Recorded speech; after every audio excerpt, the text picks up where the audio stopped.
सभी को प्रेम बंधन। गुरुदेव ने आज जो भाव दिखाया कि हम किस प्रकार से संसार में रहते हुए साधु बन सकते हैं, संसार के अंदर रहते हुए साधु, जिसे महापुरुषों ने गुरवाणी में ग्रस्त वैरागी कहा। ये शब्द देखना कितना प्यारा है, ग्रस्त वैरागी। वो ग्रस्त भी है और वैरागी भी है। घर में रहता है, परिवार के बीच रहता है, लेकिन परिपूर्ण वैराग्य को धारण किए हुए है। वो सबके साथ मिलता है, जुलता है, प्यार से बात करता है, अपने सारे फर्ज निभाता है, लेकिन फिर भी डिटैच्ड है, वो अलग है, दुनिया में रहकर दुनिया से न्यारा।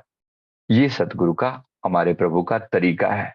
मेरे गुरुदेव बार बार जिस चीज की तरफ हमें ले जाने की कोशिश कर रहे हैं, गृहस्थ वैरागी, तो इसके लिए संत सहजो भाई जी की पवित्र वाणी है, साध सोई जो काया साधे, तज आलस और वाद विवादे। अभी साधु के लक्षण बता रहे हैं कि साधु उसको माना जाए जो ग्रस्त में रहते हुए भी काया को साधे, शरीर को साधे। साध सोई जो काया साधे, और काया को साधने का अर्थ क्या है? तज आलस और वाद विवादे, आलस्य को तजे और शरीर पर कंट्रोल करे। ऐसे ही अपने शरीर को किसी भी हरकत के लिए अलाउ मत करे। तज, तो उसमें तज आलस और वाद विवाद है कि आलस को तजे और वाद विवाद को तजे। यानी एक तो आलस्य पर कंट्रोल बहुत बहुत बहुत जरूरी है। मैं देखता हूं लोगों की जब हरकतें समझ में आती हैं, किस तरीके से लोग अपना मतलब पड़े हैं घंटों, सोने का हिसाब नहीं, कब सो रहे हैं, कब जाग रहे हैं, कब टाइमिंग किस चीज के लिए, बातें मारने लगे तो उसका नहीं पता कि कब शुरू हुए कब खत्म हुए, फोनों पे बातें लगी तो सोशल मीडिया पे चालू हुए तो कब स्टार्ट कब एंड, कोई शेड्यूल नहीं है, कोई अपना कंट्रोल नहीं है, अपने रूटीन पर कोई कंट्रोल नहीं है। तो उसको किस प्रकार से हमें अपने आप को साधना चाहिए, उसके लिए संतों की पवित्र वाणी में कि साध सोई जो काया साधे, तज आलस और वाद विवादे, गह धारणा सब विधि भारी, तजय विकलता अस्तुति गारी। इसका मतलब यह है कि वो साध जो साधु बनने की जिसके लिए प्रेरणा दी जा रही है, तो हर तरह से वो अपने जीवन को की लक्ष्य जो है वो क्लियर रखता है कि मेरा लक्ष्य क्या है, मेरा गोल क्या है। वो हमेशा अपने आप को याद दिलाता रहता है, वो अपने आप को याद दिलाता रहता है। आप याद दिलाते हैं? सबसे पहले साधु बनने को तैयार हैं जो हमारे गुरुदेव फरमा रहे हैं? साधु बनने को तैयार हैं जो गुरुदेव बनाना चाह रहे हैं, ग्रस्त में रहते हुए। संसार को छोड़ के नहीं भाग लेना। कोई गैरिक वस्त्रों से कोई साधु नहीं हो जाता, कोई किसी मत के पीछे चलने से साधु नहीं हो जाता, कोई पर्टिकुलर टाइप का वेशभूषा धारण करने से साधु नहीं हो जाता, अंतर में बदल देने से साधु हो जाता है। गुरुदेव वो साधु सबको बनाना चाह रहे हैं, ग्रस्त वैरागी। फिर फरमाते हैं, उसके गुण बताते हैं, तजय विकलता अस्तुति गारी। ना वो किसी की तारीफ करता है और ना वो किसी को गाली देता है, ना किसी की निंदा करता है। यानी न्यूट्रल रहने का प्रयास करता है, न्यूट्रल रहने का प्रयास करता है एज मच एज पॉसिबल। देखो, स्तुति तो बेशक कर दो, पर गाली यानी कि निंदा तो बिल्कुल भी नहीं। उनका अपना भाषा है कहने वालों की, यानी कि वो लोगों की स्थिति, लोगों की महिमा ऐसे तारीफ करता है, उनको मोटिवेट करता है, उनके गुणों को याद करवाता है लोगों को। ये तरीका बता रहे हैं महापुरुष हमें। तो तजय तजय विकलता अस्तुतिगारी। विकलता क्या होती है? एग्जाइटी, अब ये काम करना है, अब ये काम करना है, अब ये काम करना है, ये विकलता कहलाती है। इसको छोड़ दिया, विकलता उस्तितगारी, उस्तित को छोड़ दी, और गाली देना तो बिल्कुल छोड़। गाली देने का मतलब यहां पर है किसी की बुराई करना। फिर कहते हैं क्षमावंत धीरज को धारे, वो क्षमावान है, जल्दी माफ कर देता है लोगों को, धीरज धारण करता है। साधु के लक्षण बता रहे हैं, क्षमावंत धीरज को धारे, क्षमा कर देता है लोगों को, आसानी से माफ कर देता है, ज्यादा चीजों को दिल पे नहीं लगा के रखता, और धीरज धारण करता है, धैर्य रखता है। उसे पता है चीजें टाइम लेती हैं, भागदड़ नहीं मचाता, जल्दबाजी नहीं करता। समय लगता है, वक्त बदलने में समय लगता है, अपने आप को बदलने में समय लगता है, समय को भी समय देना पड़ता है ताकि वो समय को सुधार सके। तो उसको उसके लिए कहा कि क्षमावंत धीरज को धारे, पांचों बस कर मन को मारे। पांच क्या है जिनकी बात कर रहे हैं, किसको बस करे? काम, क्रोध, लोभ, मोह, अहंकार, इनको वश में करे। काम को, पांचों को वश में करे, मन को मारे।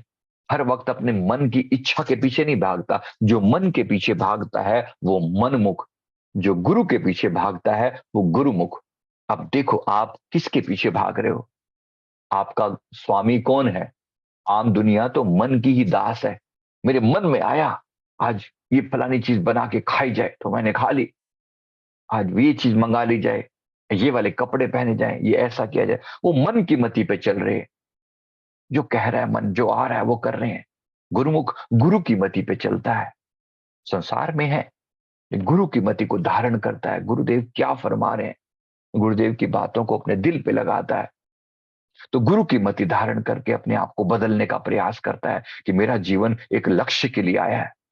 तो इसके लिए ये जो सारे गुण बताए जा रहे हैं, याद करवाए जा रहे हैं। त्यागे झूठ साच मुख बोले, चित स्थिर इत उत ना डोले। वो झूठ को त्यागता है, जहां तक हो सकता है झूठ को त्यागता है, जहां तक हो सकता है सच बोलता है। और किसी तरह से जो चित्त है वो स्थिर रहता है, इत उत नहीं डोलता, भागता नहीं है वो। मन सारा दिन इधर से उधर, ये मांग वो मांग, वो मांग, ये इच्छा वो इच्छा, वो स्थिर रहता है। उसे पता है जो किस्मत में जो चीजें लिखी हैं वो साधारण रूप से मिल ही जाएंगी। उन चीजों के लिए क्या भागना, जिन चीजों के पीछे जो जो सहज मिल जाने वाली हैं, आज नहीं तो कल, कल नहीं तो परसों। वो भागता है अपने लक्ष्य के पीछे, उसे पता है उसका लक्ष्य बहुत कीमती है। इसी तरह से संतों की भाषा देखो कितनी प्यारी है, तरीका है उनका। तन जग में मन हरि के पासा, लोक भोग सु रहे उदासा। तन जग में मन हरि के पासा, संसार संसार में रहता है, शरीर तो संसार में रहता है, लेकिन मन हरि के पासा, वो अपने प्रभु इष्ट गुरु भगवान के साथ जुड़ा रहता है। तो तन जग में मन हरि के पासा, लोग भोग सु रहे उदासा। ये संसार के जो भोग हैं, मैंने कहा ना, जैसे इच्छाएं, डिजायर्स, ये चाहे वो चाहिए, वो चाहिए, वो चाहिए, उनसे उदासीन रहता है, उदास रहता है। उदासीन का मतलब क्या होता है? आ जाए तो ठीक, ना आए तो डिजायर नहीं। इसको उदासीनता बोलते हैं, न्यूट्रल। मांग भी नहीं और रिजेक्शन भी नहीं, नहीं नहीं नहीं ये नहीं चाहिए यार, मैं तो वैरागी हो गया, नहीं वो भी नहीं। ना वो वैरागी है, ना वो पूरी तरह से गृहस्थी पकड़ के नहीं बैठा हुआ चीजों को कि चाहिए चाहिए चाहिए, और ये भी नहीं कि त्याग दिया त्याग दिया त्याग दिया, ऐसा भी नहीं। बड़ा बड़ा परफेक्ट बैलेंस बता रहे हैं। तो ये जो सारी बात यहां पर आ रही है वो है एक बैलेंस बनाने पर। एक ऐसा बैलेंस, ग्रस्त में रहते हुए हम साधु हैं, ग्रस्त में रहते हुए हम साधु हैं। आत्मा से जान लिया मैं साधु हूं, मान लिया मैं साधु हूं, लक्षण भी समझ लें, सारी बात पूरी कर देते हैं। फिर जत सत नख सिख सीत लाई, तन मन वचन सकल सुखदाई। वो ऐसे वचन बोलता है जिससे सबको सुख मिले। जहां तक करता है जत सत नख सिख शीत लाई, यानी जितना हो सकता है कि पूरी तरह से मन को शीतल रखता है। नख से लेकर शिख तक पूरी शरीर को, मन को शीतल रखता है, शांत रखता है। उसको देखने मात्र से भीतर साधुता प्रकट होने लगती है। संसार में रहते हुए वो वैरागी है, वो सब सारे काम करता हुआ पूरी तरह से वैरागी है। ये उसके भाव हैं। निर्गुण ध्यानी ब्रह्म ज्ञानी, मुख स्यों बोले अमृतवाणी। वो ध्यान करता है अपने प्रभु का, इष्ट का, मन में भक्ति भाव रखता है, संसार के सारे फर्ज निभाता है, मुंह से जब बोलता है तो मानो अमृत टपकता है। संसार के अंदर रहते हुए वैराग्य, ये गुरुदेव की आज की वाणी दिल में बिठा लेना। बेशकीमती चीजें होती हैं जो उतर के आती हैं, अंदर ही अंदर में फरमाते हैं। इस तरह से समझाओ हमारे बच्चों को, कितना प्यार करते हैं, कितना लाड करते हैं, और कैसे समझाएं अलग अलग ढंग से, अलग अलग तरीकों से। इस संसार में रहते हुए भी वैरागी बनाकर अपने सतगुरु इष्ट का ध्यान अपने मस्तक पर बिठा के रखना, और संसार के प्रति उतने ही प्यार से निभाना, बल्कि और करुणा और दया का भाव कि ये सब हमारे अपने हैं, इन सब है तो आत्माएं ना, अभी वो किसी रूप में आए हैं इससे फर्क नहीं पड़ता। अपने अपनी आत्मा के साथ एक अपना अपनेपन का भाव सबके प्रति रखता है। ये दो चार जो घर के मेंबर हैं यही नहीं, सभी जो भी सामने आए वो हमारे अपने हैं, उनके प्रति अपनेपन का, प्रेम का भाव। ये साधु के लक्षण कुछ कहे हैं। मैं उम्मीद करता हूं बात समझ में आई होगी। गुरुदेव की ऐसी ही कृपा हम सब पर बरसती रहे और इस तरह से इसको इसको अपने दिल में धारण करें और अपने जीवन में परिवर्तन लाने का प्रयास करें। Thank you very much. बहुत बहुत शुक्रिया। गुरुदेव की कृपा सब पर बनी रहे।